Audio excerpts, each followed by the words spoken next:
ایک سفر کے دوران نبی کریم اپنے صحابہ کے ساتھ صحرا سے گزر رہے تھے۔ گرمی بہت زیادہ تھی اور پانی بھی کم تھا۔ صحابہ آرام کے لیے ایک جگہ رکے جہاں ایک درخت کھڑا تھا، لیکن وہ بہت خشک اور کمزور نظر آ رہا تھا۔ نبی کریم اس درخت کے قریب تشریف لے گئے اور اللہ تعالیٰ کی حمد و دعا کی۔ روایت میں آتا ہے کہ اپنے درخت کے تنے کو ہاتھ لگایا۔ اللہ کے حکم سے وہ خشک درخت اچانک ہلنے لگا۔ صحابہ حیران ہو کر دیکھنے لگے۔ تھوڑی ہی دیر میں اس درخت کی ٹہنیوں میں تازگی آ گئی اور اس کے پتے سرسبز نظر آنے لگے۔ صحابہ نے یہ منظر دیکھا تو ان کے دل اللہ کی قدرت اور نبی کریم کی عظمت سے بھر گئے۔ وہ سمجھ گئے کہ اللہ تعالیٰ اپنے نبی کی دعا کو کس طرح قبول فرماتا ہے۔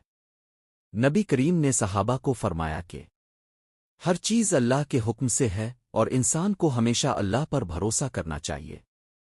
اس واقعے سے ہمیں یہ سبق ملتا ہے کہ اللہ تعالیٰ کے نبی کی دعا میں بڑی برکت ہوتی ہے، اور اللہ چاہے تو مردہ جیسی چیز میں بھی دوبارہ زندگی کی تازگی پیدا کر دیتا ہے۔